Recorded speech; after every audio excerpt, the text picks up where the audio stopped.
Hello guys, आज हम बात करते हैं 28 नवंबर 2024 को एक न्यूज़ आई थी कि सऊदी अरेबिया ने पेट्रो डॉलर को रिजेक्ट कर दिया है। वो अब नेशनल करेंसी में कोई भी करेंसी हो उसमें ट्रेड करने के लिए ऑयल का तैयार है और इसकी इम्प्लीमेंटेशन शुरू होगी जनवरी 2026 से। अब जनवरी जैसे ही 2026 आ रही है तो इस न्यूज़ की इम्प्लीमेंटेशन का असर आने लग जाएगा डॉलर पर। तो सऊदी अरेबिया ने ये क्या किया कि 50 साल पुराना एग्रीमेंट उसको बंद करके और कहा कि अब मैं ऑयल सिर्फ डॉलर में देने की बजाय अपनी कोई भी करेंसी, नेशनल करेंसी आएगी, युआन, येन, रुपी, उसमें देना शुरू करूंगा। तो इससे जो पेट्रो डॉलर था वो खत्म हो गया। पेट्रो डॉलर क्या था कि 1973 में 50 साल पहले तक ये एग्रीमेंट किया था यूएसए ने कि मैं आपको सिक्योरिटी प्रोवाइड करूंगा, लेकिन आप सारा जो ट्रेड है ऑयल का वो डॉलर्स में करेंगे। इससे डॉलर्स की एक आर्टिफिशियल डिमांड बनी रहती थी, क्योंकि एनर्जी नीड सबको चाहिए, ऑयल सबको चाहिए। तो जो डॉलर है उसको रिजर्व करेंसी बनने में मदद मिलती थी। अब ये क्या टर्म मैं बोल रहा हूँ, असल में होता क्या है, डॉलर अगर अमेरिका प्रिंट करता है अपनी कंट्री में और उससे प्रोडक्शन अगर वो नहीं बढ़ाता है तो उसके देश के अंदर महंगाई बढ़ जाती है, क्योंकि सिर्फ नोट छपे हैं, कोई प्रोडक्शन नहीं छपा है। लेकिन वही नोटों की डिमांड अगर दूसरी कंट्री करने लग जाए तो वो महंगाई का असर दूसरी कंट्रीज में चला जाता है। तो अमेरिका अपने लोगों को बहुत अच्छा हेल्थ केयर, बहुत अच्छी एजुकेशन, बहुत हाई वेजेस, मिनिमम वेजेस दे पाता है, क्योंकि हम उनको स्पॉन्सर कर रहे होते हैं। कि इनडायरेक्ट असर होता है कोलोनाइजेशन का, फाइनेंशियल कोलोनाइजेशन का असर है ये। लेकिन ये अब धीरे धीरे खत्म कर रहा है सऊदी अरेबिया।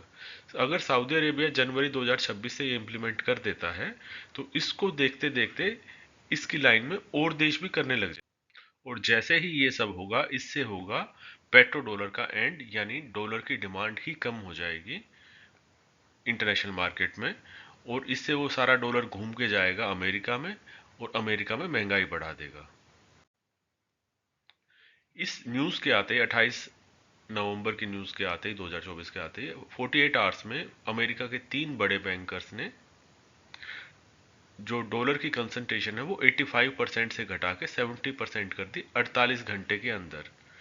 जैसे Bank of America, Citibank, JP Morgan bank, इन ये 3 बड़े बैंक हैं, इन्होंने ऐसा कर दिया। लेकिन ये न्यूज़ सीक्रेट ही बनाए रखी, क्योंकि उन्होंने देखा 2008 में जितनी जनता वेल इन्फॉर्म्ड होती है वो पैनिक क्रिएट करती है और उससे जो डिजास्टर है वो एक्सेलरेट हो जाता है। अब सऊदी अरेबिया अगर ऐसा करता है तो इंडोनेशिया, नाइजीरिया, यूएई, इराक, वो भी इस न्यूज़ को बहुत अच्छे से ऑब्जर्व कर रहे हैं, क्योंकि सऊदी अरेबिया यूएसए की एलाई है। जब एलाई ही साथ छोड़ गए तो जो एलाई नहीं है उनको छोड़ने में क्या ही दिक्कत आएगी। अब बैंक क्या कर रहे हैं, बैंक रीएडजस्टमेंट कर रहे हैं। वो अपने रिजर्व्स को, जैसे भारत ने भी जो गोल्ड है उसको खरीदना शुरू किया है, ब्रिक्स कंट्रीज ने गोल्ड खरीदना शुरू किया है। डॉलर जो रिजर्व होता था, जैसे 700 बिलियन डॉलर का रिजर्व है, उसमें डॉलर की हिस्सेदारी कम और गोल्ड की, कमोडिटीज की, इनकी हिस्सेदारी ज़्यादा कर रहे हैं। साथ में जो इंग्लिश स्पीकिंग लैंग्वेज के जो एक्सपर्ट हैं उनको हटाकर मैंडेरियन, चाइनीज स्पीकिंग लैंग्वेज के इंटरनेशनल बैंक्स उनको हायर कर रहे हैं, क्योंकि उनको पता है जिसकी करेंसी रहती है रिजर्व, उसी की लैंग्वेज के एक्सपर्ट को चुना जाना चाहिए, क्योंकि उन उन करेंसी के ट्रेड की रिक्वायरमेंट ज़्यादा बढ़ जाती है। तो अभी ये चाइनीज़ की कर रहे हैं, लेकिन जो पेमेंट सिस्टम लिंक हो जा रहे हैं दुनिया के हर नेशनल करेंसीज के, तो उससे रिजर्व करेंसी लाने की ज़रूरत ही ख़त्म हो जाएगी। और central bank digital currency, CBDC, backed by some asset, ये फ्यूचर का नया इकोनॉमिक मॉडल आएगा। इसमें क्या होगा कि हम अगर रशिया को पे करना चाहते हैं तो डिजिटली हमारे जो नेशनल करेंसी है वो रशिया की करेंसी में, या फिर वो रशिया चाइना से करना चाहता है या जापान से करना चाहता है उसी करेंसी में डिजिटली ट्रांसफर हो जाएंगे, कन्वर्ट हो जाएंगे। और इससे जो डॉलर की डिपेंडेंसी एक रिजर्व करेंसी बनाने की ज़रूरत ही ख़त्म हो जाएगी। तो ये परमानेंट इलाज अभी चलने, मतलब बनने वाला है। अब इसके बनने के बाद रिजर्व करेंसी का जो न्यूसेंस है वही ख़त्म हो जाएगा।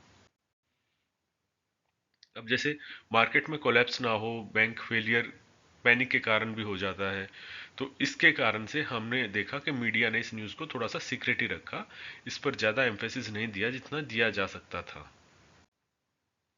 अब हमें क्या करना चाहिए, हमें अपनी करेंसीज को, अगर हम इंटरनेशनल बायर हैं या ऐसा बड़े बायर हैं, तो डाइवर्सिफाई कर लेना चाहिए।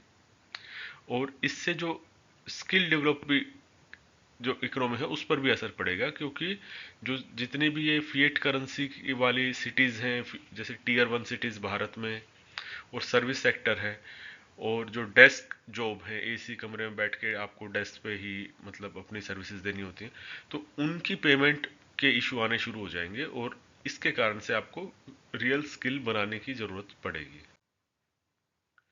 जैसे ही सऊदी अरेबिया, मैंने बताया, डॉलर को छोड़ेगा, दूसरी कंट्रीज भी इसको फास्ट छोड़ना शुरू करेंगे, क्योंकि नेटवर्किंग इफेक्ट होता है। सभी ने डॉलर यूज करना शुरू किया, क्योंकि बहुत सारे लोग कर रहे थे तो सब ने शुरू कर दिया। अब किसी ने छोड़ना शुरू किया तो बहुत सारे लोग एकदम से छोड़ भी देंगे।